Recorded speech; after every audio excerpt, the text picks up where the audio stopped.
It's Thursday, it's 12:15 and we're live in Westminster.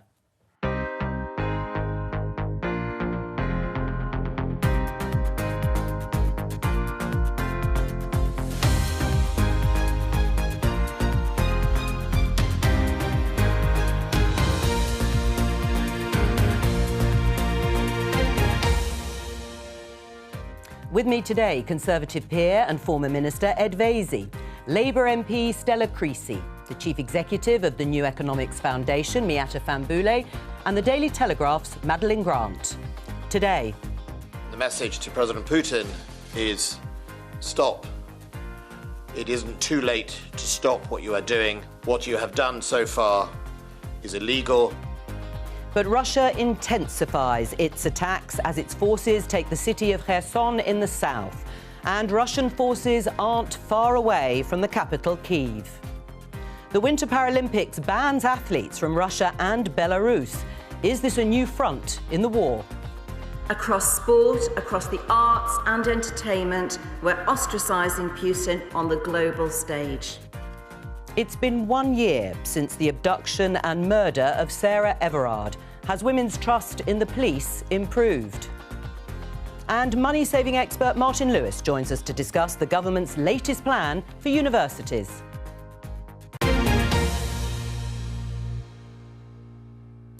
As the fierce fighting in Ukraine continues, the UK, the US and the EU continue to retaliate against Russia in the form of sanctions against the state, companies and individuals. When it comes to the sanctioning of individuals, specifically wealthy oligarchs linked to President Putin, there are questions over whether the UK's response is too slow and too weak.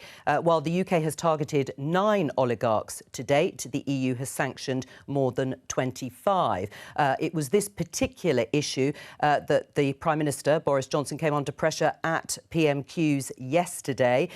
He promised a comprehensive list of oligarchs, wealthy individuals who are being targeted. Today, the Financial Times carries this story. Let's just show you the headline. UK eyes seizing the property of oligarchs hit with sanctions. This is ministers, particularly the Cabinet Minister Michael Gove, discussing plans to take residences off business tycoons without paying any compensation. In response to another development, the chair of the Foreign Affairs Committee, Tom Tugendhat, has tweeted this following the fact that the French government has said it's been seizing yachts. He says, "We have flats that need seizing now." My opening question to you all, starting with you, Ed, is will seizing property in this way actually work, have an impact on Vladimir Putin, and is it advisable? Well, first of all, I think it'll be very popular. So if you're seizing these enormous mansions and estates that belong to the oligarchs, I think the British people will support it strongly. It's sort of ironic. It's a sort of communist measure of seizing your property to take on the sort of former communist dictatorship, if you like. And I think we are wise to be cautious because, bad circumstances can make bad laws, and we don't want to get into a position, I know this will sound slightly odd, where every time there's a crisis, we forego, as it were, what we treasure in this country, which is due process and the rule of law. But I do think, nevertheless, it is the right thing to do. I think it is right to sanction Russia and to cut off funds to all the people that enable Putin's regime. And I think it's the most effective way, potentially, to foment some kind of regime change within Russia, because we're not going to do it, obviously, militarily. And just as a reminder, of course, we're not under parliamentary privilege here in the studio when it comes to names. But still, on this particular issue, Stella, do you think it will have the desired impact? Because some of the wealthy Russian billionaires who are saying at the moment, well, we don't have any links to Vladimir Putin, or we certainly don't have them anymore if we had them in the first instance. So is this wise? Look, the critical thing in that tweet is the word now, because we are days, if not hours away from huge atrocities in Ukraine. We can all see, we can all feel the pain and terror and fear of the people in Kyiv. You know, we've already seen cities starting to fall. And my concern is that the measures that the government are talking about doing will take maybe 18 months to have an impact. That's plenty of time for them and their wealthy advisors to move their properties. We've got the economic crime bill coming on Monday. It needs to be much tougher and much quicker. And that can be done with due process, Ed. And I really hope, look, there's agreement across Parliament that we need to act as quickly as possible. but 18 months isn't as quickly as we could do it. And I think the French are shaming us, frankly, in the work they're doing. Right. The economic crime bill, it was something Keir Starmer called for yesterday to go through all the stages. That's now happening. That's been announced by the government that all stages will be completed on Monday. The penalties, it's £500 a day. I mean, some of these people spend that much on coffee. You know, it's got to be a much tougher penalty sanction. We've also got to make sure that they can't move their assets. I mean, whether they put them in family members' names and things to avoid these sorts of things. All of these are tricks that we've seen before. We have the political will to do it, and the government should pick that baton up and run with it so that by Monday this legislation is in place, because, frankly, the people in these cities do not have the time for us to wait and equivocate. The government has so far said it's about being legally watertight, about making sure that you are able to do some of the things that they have promised. Otherwise, there is a problem with expectation management. But do you think it is the right thing to do, to seize property? I think it is, because in the end, you're looking to apply maximum pressure on Putin and the elites around him, and targeting their wealth will do that. And that is both about freezing their assets, but it also has to be about confiscating property. So I think this measure is right. But I completely agree with Stella. The pace is what's absolutely key. We need to move quite quickly. And the breadth, I can't understand. There is a list. Why have we only got 9 compared to the EU's 25? Like, there is no justification for that. And in the end, the longer you leave it, the more scope you create for people to essentially find loopholes or to move their money out of here. And so the impact that you want to have politically, you don't have. I'm just being told that the Prime Minister's official spokesman has rejected, Number 10 has rejected claims that the UK is acting slower than the EU. That's part of the lobby briefing to Westminster journalists coming out. They've obviously been asked about it repeatedly in terms of comparisons. But the principle of seizing assets in the way that that report says, even though it may take some time, is that the right way to go? Absolutely, but you do have to follow that due process. I mean, one of the things that separates us from the tyrannies of this world is that we have a system and the rules are followed to the letter. And there was actually, I read quite an interesting suggestion in this morning's playbook, that part of the reason that things are taking longer is because after leaving the EU, the UK decided to kind of bolster the legal safeguards, which is now sort of in a way backfiring. But I agree completely with what Stella and Miata and Ed have said about the sense of public outrage and anger. And many people will be asking if, for example, Germany can so quickly switch its position from being, you know, quite timid on that front to suddenly being in the business of seizing yachts. Why can't we follow suit? I mean, you were a government minister, Ed, between 2010 and 2016. In 2010, the government reformed the visa system to attract high-value individuals to the UK. Was that effectively a policy of turning a blind eye to billionaire oligarchs and potentially dirty money, so long as they brought their cash here? Well, I mean, hindsight is a wonderful thing, and if we in 2010, if we knew what was going to happen now, obviously we wouldn't have done that. But you know, policies change and your international relations change. You know, I was a member of a government led by David Cameron that had a very close relationship with China. We saw China as a huge economic opportunity for the UK, and we pursued it vigorously, as did other European nations. And similarly, you know, as I've said on this programme before, I'm a Chelsea supporter. I didn't, I'm afraid, kick off in 2002 or 3 when he bought Chelsea. Instead, I was absolutely thrilled that we were going to win the Premier League. You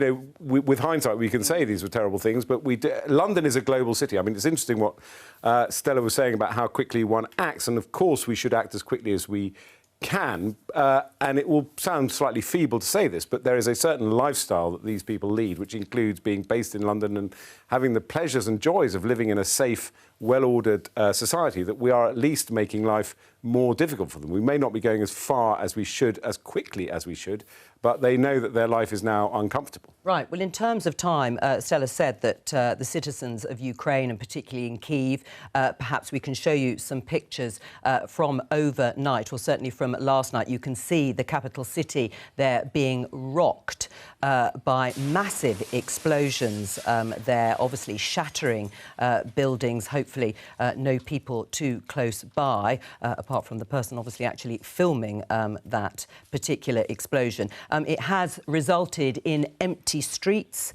on Kyiv, understandably. Normal life is unable to continue at the moment. Air raid sirens have become the norm, and residents have been forced underground, into bunkers and into basements, as you can see this family and small children heading down.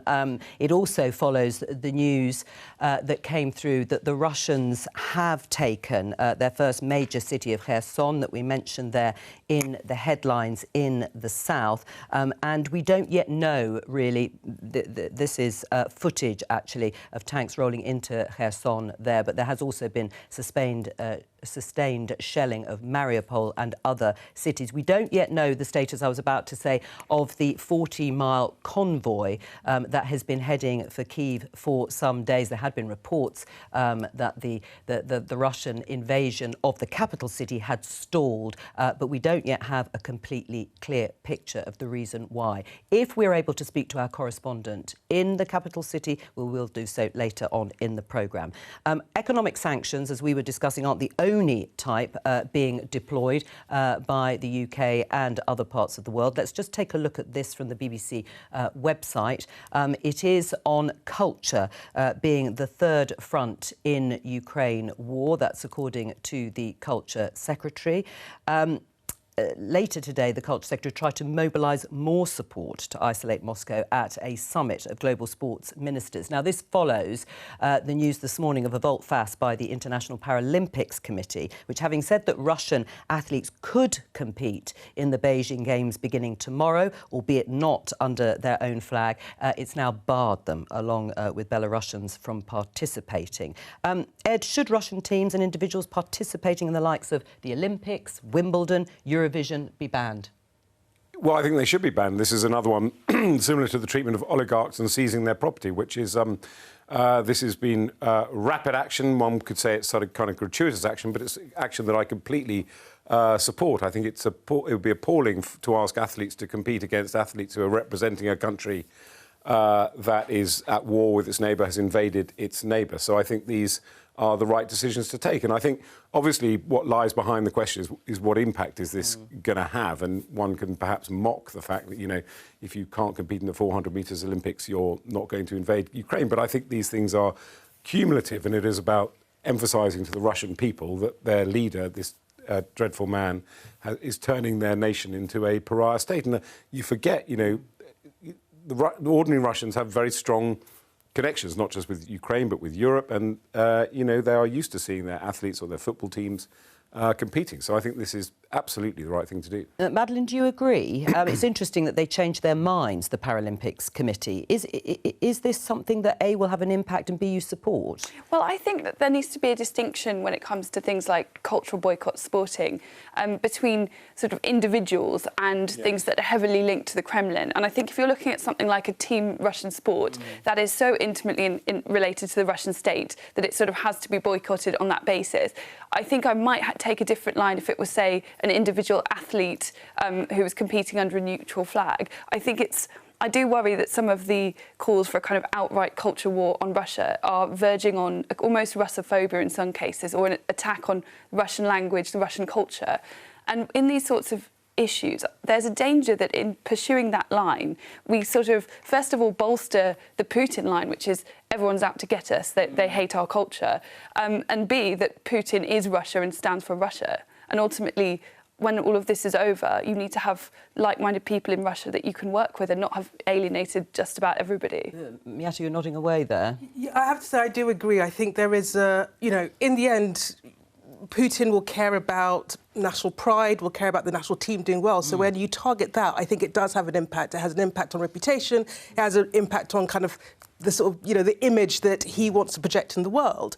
But there is a fine line when it gets to individual artists. And, you know, where do we draw the line in this? I think we have to be really smart about that, because I think it can bleed into a general anti-Russian sentiment. The same goes for sanctions for me, because actually we need targeted, smart sanctions that absolutely hit him where it hurts, hits the oligarchs, But if we're looking to cripple the economy, we are just going to impoverish people, and it will be a lot of women and children suffering who are already suffering under a regime with an autocrat. So, you know, I think we have to be smart about all of that. And I think in the anger, right anger, like I'm absolutely livid and I'm really emotional about it.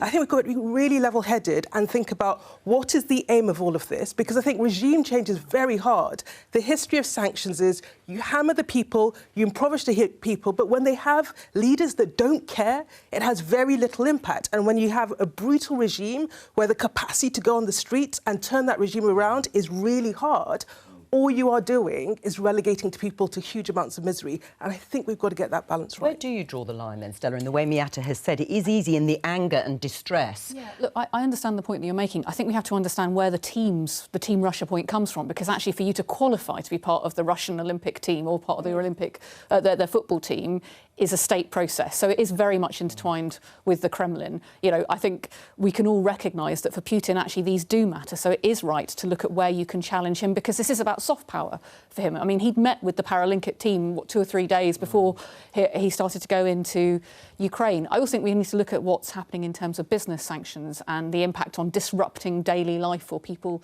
in Russia to get their attention. We have to remember, for most people in Russia, they're not getting information about what is happening. They're getting state-sponsored information. So this is one of the ways you can get a message through that something terrible is happening. So I do recognise the point you're making, but I think at this point in time, I haven't seen anything that I think isn't unfair in terms of recognising what Putin will respond to and recognising in the modern world it isn't just about economic sanctions, it is also about soft power and how you disrupt that. Yeah, I mean, we had a sporting boycott of South Africa, for example, but I totally take your point, because I think, you know, I was talking to somebody who was a Bosnian refugee in Serbia last night, and she was making the point, you know, the middle classes suffered dreadfully because of Western sanctions, while the elites were impervious. So I think your point is absolutely accurate. I think at this point in the conflict, as it were, there is, to put it bluntly, no time for subtlety. But I think your points are absolutely right, that one should, and if it indeed, as people are saying, like Ben Wallace, this is a 10-year war of attrition, one should be smart. And so that's why I think we can unite around, you know, take the oligarch's property, because if you can damage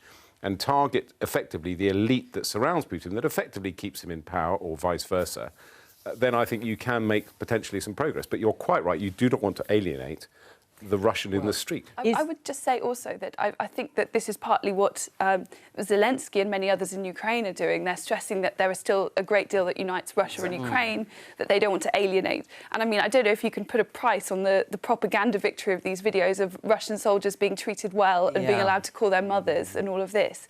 I mean, it's also a case of, as Stella says, it's very difficult, but winning the hearts and minds of ordinary Russians is vital to this. Well, it is difficult, isn't it, to ascertain how widespread that is. But the Culture Secretary used this term, we can't allow representatives of the Russian state to continue performing. Difficult to define a representative in that sense of the Russian state. I mean, should every Russian in a position of any cultural influence be forced to denounce President Putin in order to continue performing? Exactly. I think that's potentially where it tips over. If you say to someone you're going to be sacked unless you condemn the invasion, I know it sounds odd to defend that kind of free speech.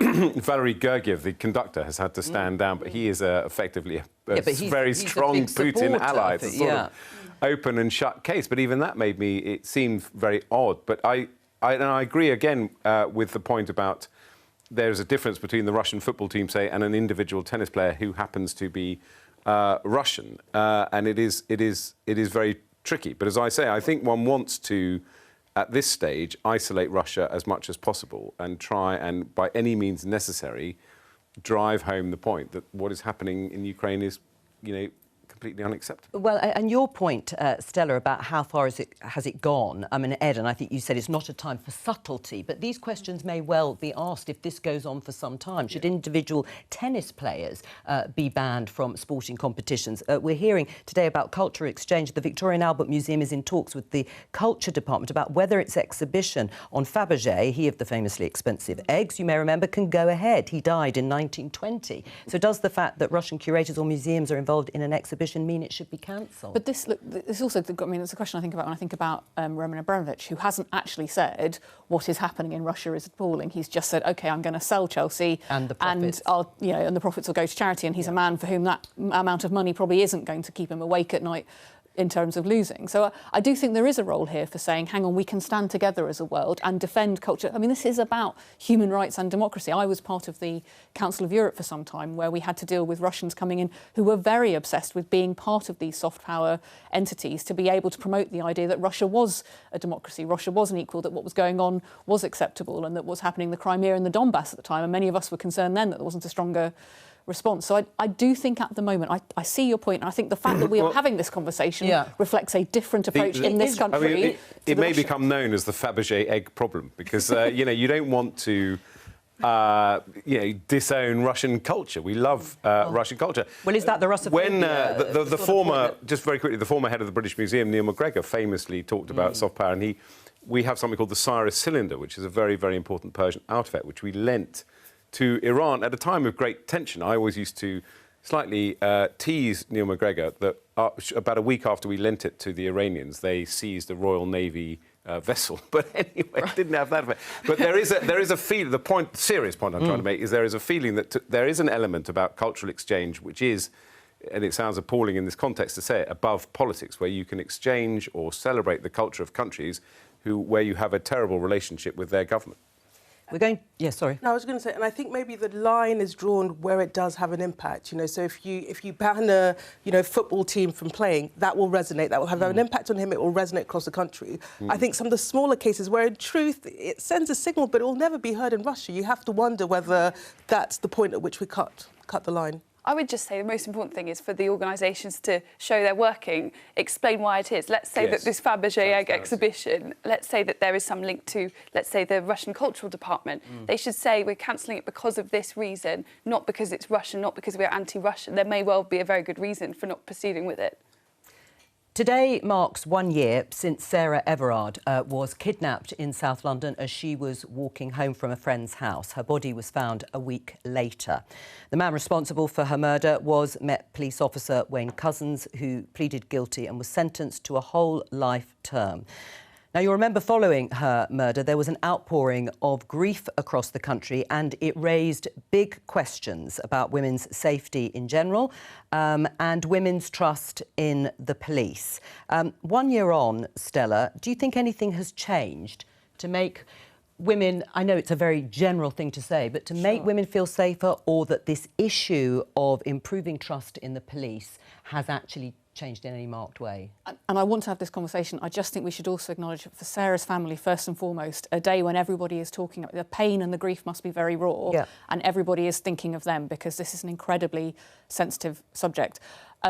I've spent many years trying to persuade the government to recognise what is good policing practice, which is including misogyny in our hate crime laws as part of tracking and identifying behaviours that escalate. And Wayne Couzens was a classic example of somebody who was escalating in dangerous, violent behaviour towards women, driven by his hatred of women that culminated in this horrific attack. On Monday, the government voted that down, and it is worth reflecting. In the last year, we've had an awful discussion about this, but the answers that have come back have been about street lighting. They've been about women keeping themselves safe rather than recognising that there are perpetrators out there who target women. And on this day of all, when we first of all remember Sarah, but we also think of the women who have died since. Karen Ngala-Smith from the Counting Dead Women Project recognises that about every 3 days a woman is murdered by a man in this country, whether it is Nicole and Bieber or Sabina Nessa or even Ashley Murphy over in Ireland. There is nothing that women should have to do to keep themselves safe. We should be saying there are people out there who target women and we will stop them. And at the moment, the government is admitting that misogyny drives violence against women, but refusing to legislate to tackle that.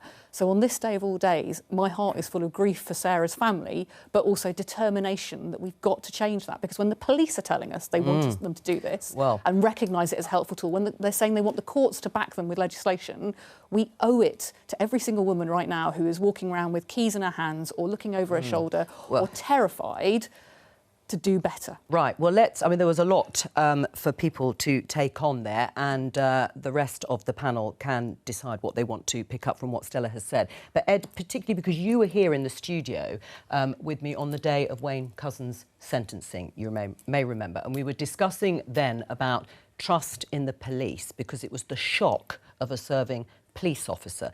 And you were very keen to stress broadly that the majority of serving police officers are good, decent people and there are a few bad apples. Do you still feel that following the Independent Office for Police Conduct report, which found disgraceful misogyny, discrimination, bullying and sexual harassment at Charing Cross Police Station particularly, and said we don't believe these incidents are isolated or simply the behaviour of a few bad apples? No, I don't believe those incidents are isolated, and I think the police do need a wholesale culture change. But if you want me to be frank and blunt with you, I was giving you a politician's answer in the sense of saying that it is important when you are discussing an issue as sensitive as this, not to write off, just as we haven't written off the Russians, to write off the entire British police force and police officers who do a very dangerous job and are very dedicated. And I think that is one of the dangers that you have.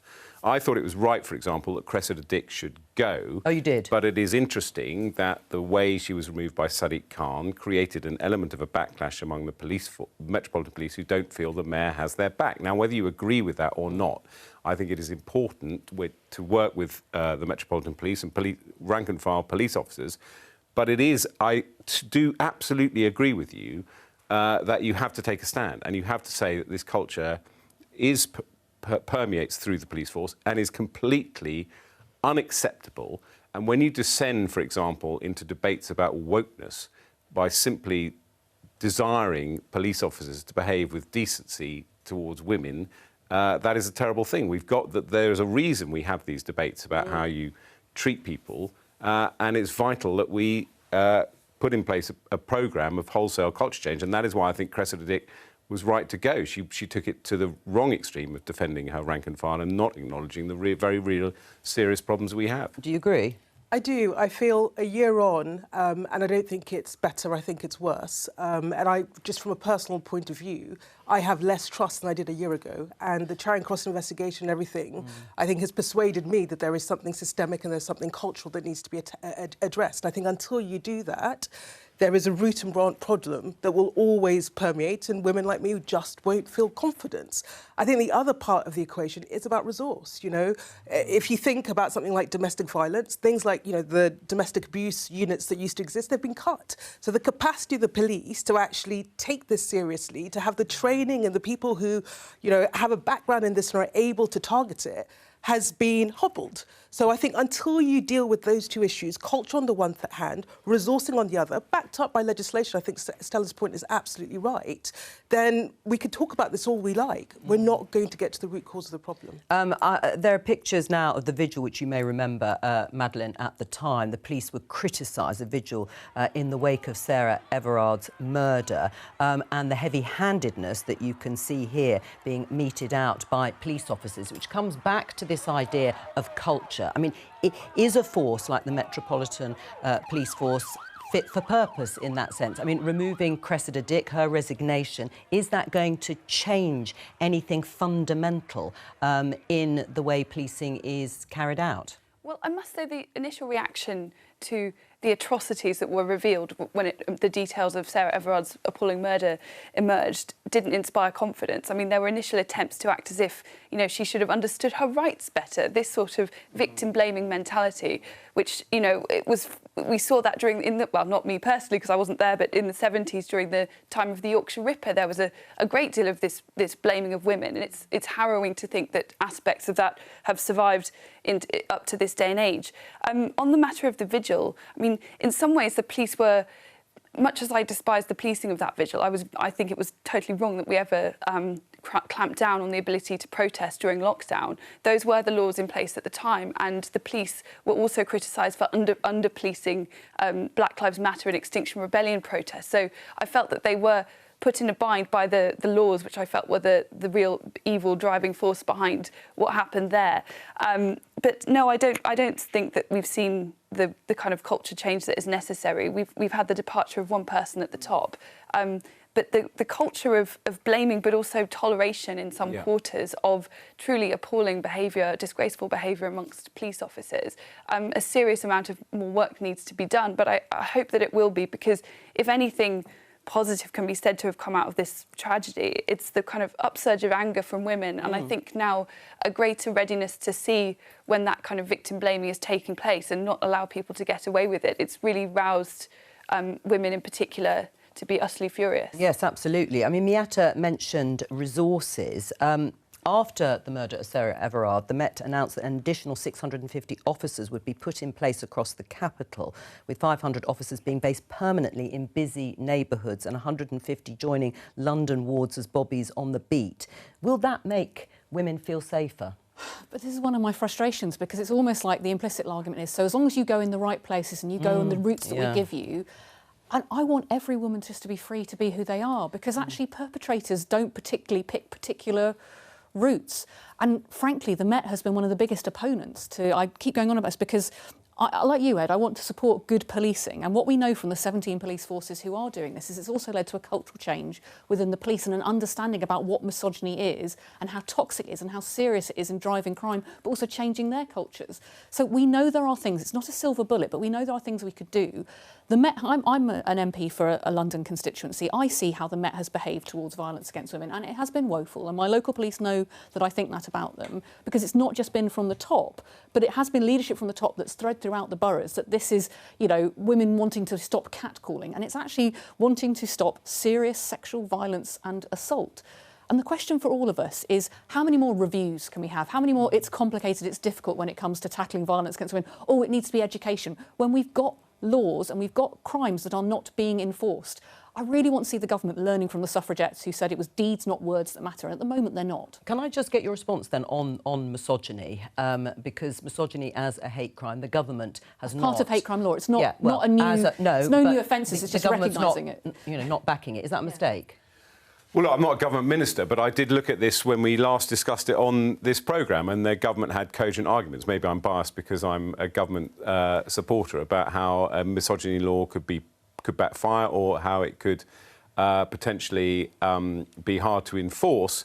And one of the things I do adhere to is I don't like passing laws that give the impression that the problem is solved. What Stella is talking about are, you know, really hard graft to change the culture in our police force, particularly the Metropolitan Police Force. And I don't think that if you pass a law making misogyny a hate crime, that you are going to make progress on that. You may indeed, it may be counterproductive in the sense that, you know, something has been done.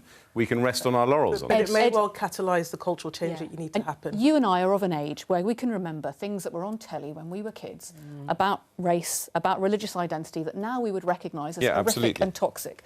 Having hate crime doesn't just change legislation, it also changes culture. Everything you've just said, people were saying about having race hate laws, and yet now, 20, 30 years on, we recognise the positive impact it's had in starting to change. We've still got a long way to go in systemic racism in this country, but it has started to change the conversation. And when women hear what you say, we don't hear any alternative proposals coming forward. So all we hear is a lot of head tilting and, well, we'll give you some street lighting. But then, obviously, if you walk in a park where there isn't street lighting, it's at your own risk. Change has got to happen. And it's simply not good enough to tell us that women's safety is a complex issue and do nothing as a result. Well, I mean, absolutely. I mean, I think in terms of sort of anti-racism legislation, which was passed in the 70s, we still have the Stephen Lawrence murder, we still have the inquiry, we still had institutional racism in the Metropolitan Police, and it's something, again, that you have to root out and work very hard at. You can't just eradicate it simply by passing a law. That is my point. Nobody's saying, I said it wasn't a silver bullet, but it is part of it. At the moment, we don't have that protection at all. So Muslim women in my constituency who are targeted and having their hijabs pulled off have to find a side of their identity for the police to recognise what is going on, rather than being seen as victims. Little wonder they have so little confidence in coming forward. In the last year, confidence in the Met has dropped by 50% amongst women. Rather than asking women to fit tick boxes or telling them it's complicated, why don't we learn from the 17 police forces where they're doing this? So what do the police say when somebody comes to them and says somebody's pulled our hijab off? So we can't prosecute this person who's clearly assaulted you. Rather than actually about targeting Muslim women. So it is both Islamophobic and misogynistic. Right. These proposals are about recognising the victims so that they come forward. And the 17 areas where the police are doing this say it is helping them. It's bringing victim confidence forward, but it's also giving them good data to find these people. I don't understand why the Home Secretary isn't behind the police on this one. We're going to talk about universities, higher education and funding, because there was a big change, or a proposed change, certainly, by the government last week. We're following up on it today with the founder of Money Saving expert Martin Lewis. Hello to you, Martin. What are these changes? What impact will they have? Well, for new students, university Martin. in England from 2020. Hang on just a second, because your mic is sort of stuttering. Let's just have one more go. Start again. OK, these new changes apply to new students who are starting university in England from 2023. If you start before that, this will not affect you, even if you're still at university at that point. And in effect, what's happening is the government is substantially swinging the pendulum towards the individual and away from the state. So the individual will pay more for their education. This is effectively a transition, the final stage of the transition, if you ask me, towards a working lifelong graduate tax. In practice, that is what it will be for most, not all, for most students from 2023. There are three big changes to be aware of. The first is the rate, the level at which you start repaying student loans, currently £27,295, although that's been frozen, will be £25,000 for new 2023 starters. And that will continue until 2026. So they will start repaying their loans on lower earnings. The next, the really big change, is currently you repay until you've cleared what you owe plus interest, or 30 years. Well, for 2023 starters, it'll be until you clear what you owe plus interest, or 40 years, meaning most university leavers will still be paying for their education when they get into their 60s. And the final change, perhaps the most positive one for the new students, is the interest rate will be inflation RPI, so the higher measure of inflation. All right, Martin. We're just losing your mic again, but that was all great, just those last few words. Let me come to the panel. Ed, first of all, is this the right approach, a change that's being proposed by the government to shift the burden from the taxpayer to the individual? Yes, I think it is. I mean, I think the government's produced a comprehensive package and addressed some of the key issues. One is that very few people were able to pay off their loans, so the massive amount of debt that was being accumulated on the student loan book was becoming, who started full-time unsustainable. Yeah. But the interest rate itself was also too high, so they've regularised that, which I think is a good thing. They've also introduced this idea of a loan that you can use in different forms of higher education, not just university, and also at different stages in your life, which I think is also a good thing. And there's actually, in the small print, the return of the bursary, a very small sum, £75 million, but for a national scholarship scheme. So I think some of these reforms are long overdue. What really frustrates me about the whole kind of student loan debate is that I think the reason student loans haven't... I know you want me to move... No. Shut up. But student loans haven't worked because there's no market in higher education. There should be now a neutral choice between whether you become an apprentice, further education, university, and within universities themselves there should be a market about whether you go to university that's going to charge you £3,000 or a university that's going to charge you £9,000. None of that has really happened. Is it fair?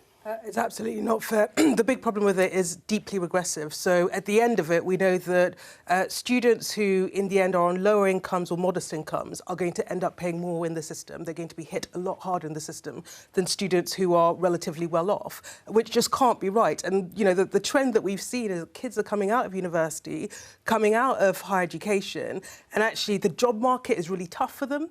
There are huge pressures in terms of cost of housing and other things. And then this is an additional cost that the government's going to put that is particularly going to penalise those that are on low income. It feels completely mad to me. And I agree that our current system doesn't work, but surely we need to get to a world where actually the more you earn, the more you're paying into the system, rather than the current system that has no real redistribution and, by the way, doesn't actually afford the university sector the resources it needs in order to do the job that it has to do. Madeleine? Well, I think that part of the problem is actually, which is kind of no one will talk about now, is for some time we've had this absurd policy of hoping to send half of all school leavers to university. And I think it's really unfair now that these kids are being penalised for the fact that over a long period, everyone was encouraged to go to university, sometimes to get a product that was not worth it for these kids for the amount of debt that they were racking up. So I can understand why the government looks at that system and says people are not paying back, the taxpayer becomes liable for the outstanding debt and wants to redress the system. But bring it in now at the time when national insurance contributions are rising, inflation is making everything more expensive, and energy costs, and also for young people the difficulty of getting on the housing market. But I think so I'm not explaining this very well. I think the problem is a kind of compound mess created by successive administrations. And until we unpick the foolish idea that so many people should go to university, you know, we're still going to live with the consequences of that. That's right. Well, I'm not sure the government needs to set a target. They talk about potentially limiting student numbers. They certainly want to raise the level of qualification you need as to qualify for a student loan. That's what that's going to do, isn't it? Exactly. You're closing the door on but I think to a certain extent, Madeleine is making the same point that I was making, which is there's not a proper market in what you do, how you educate yourself after school. There is this laser focus on university. There's 9,000 kids in my local community who wouldn't qualify under that system. We also live in a country where you can inherit £1 million in property assets from your parents tax-free. These proposals will bake further in the inequalities, because Mayata is right. If you get a degree and you become a lawyer and therefore you're on a higher income, inevitably you will pay less for your loan than if you take a nursing job, for example, over that period of time, because they're extending the length of time over which the loan is taken. So yes, the system needs reform, but there are other ways where you could have done this, where you could have started, we talk about levelling up. Talk about those kids who might be really bright but just don't stand a chance under this system, not because they haven't got the talent, but because their parents just look at the debt and think, we can't go there. Is it time, though, to change the approach about going to university? I mean, graduates are always in demand, according to most employers, so maybe that would have to change too. But in terms of funding, the Education Secretary, Nadeem Zahawi, says, I know that there are some who hope that we can enhance our great universities and educate ever more students while ignoring the financial realities. This hope is a mirage, and this government is one that was elected to take on the big questions and provide solutions to them. Taxpayers, most of whom have not been to university themselves, are funding 41 pence of every pound of student loans issued to full-time undergraduates. We live in an economy where people are going to do 5 or 6 jobs in their lives, 2 of which probably haven't yet been invented. And you want to tell the kids in my community that they don't get a shot at university, not because they're not capable or they're not bright, but because their parents can't sink the debts under this new scheme. We need a reform, absolutely, but there are other ways of doing this that would open up opportunity and open up the talent that exists. I've got the 10th highest level of child poverty in this country, in my constituency, and those kids facing those kind of problems of getting on the housing ladder, getting into university, getting into further education will look at this scheme and just think, I can't even begin, and we will lose out on what they're capable of doing as a result. Yeah, I mean, my view is arbitrary caps will just penalise those that are furthest from a university, and the kids that were going to be okay anyway would go. Yeah. If you want to try and fix the system, the first thing is you need parity between further education and higher education. Yes. You don't get that unless we put a huge amount of investment and we drive up standards. And then you do have the choice. You know, the German model, it is as prestigious to go to further education as it is and to get a vocational apprenticeship as it is to go into higher education. You've got to fix that first. And then the second thing for me is that we should be moving towards more of a graduate tax that says, actually, those that go through the system pay, but based on their income. I mean, I think that is an interesting debate. I certainly, as I say, I think the one-dimensional debate about going to university is long past its sell-by date. And don't even get me started on what you could do with technology to measure kids' aptitudes and actually find out what they're capable of in a much more subtle way than a university degree or anything else. Watching those Philip K. Dick films. I've been watching those films. And I know that you want to bring something because you keep pointing that way. I want to get Martin Lewis back because we've had trouble with this one. Martin put it very succinctly that we're moving towards a graduate tax, and maybe that is something. Is that what? Hang on, Martin. Before the end of the programme, is that what we're moving to? Should we reframe how these loans are viewed? Well, we should certainly rename them. I've said that for a long time. This is a graduate contribution system. It was only because Tony Blair was too scared to call it something that related to a tax that he called it a loan. And because of that, we've educated a nation of young people into debt, never educated them about debt and inured them to other types of borrowing. So I would change the name. It isn't quite a tax because it's a contractual system. But actually, if we did that and started to explain it better, people would have a more legitimate choice. It's interesting that Ed picked up on the RPI cut, because while the RPI, the cut in interest rates does seem attractive, that's regressive. Only the people who would clear in full, which is the highest earners, are the ones who benefit from the interest rate cut substantially. But the argument, I just want to pick up the argument I heard earlier before my line broke, between whether this is regressive or progressive. This is the difficulty in this conceptually. These changes are regressive within the cohort of university leavers. If you look at university leavers, they benefit the higher earning graduates over the low to mid graduates. The lowest earning graduates don't pay anyway because they don't earn over the threshold.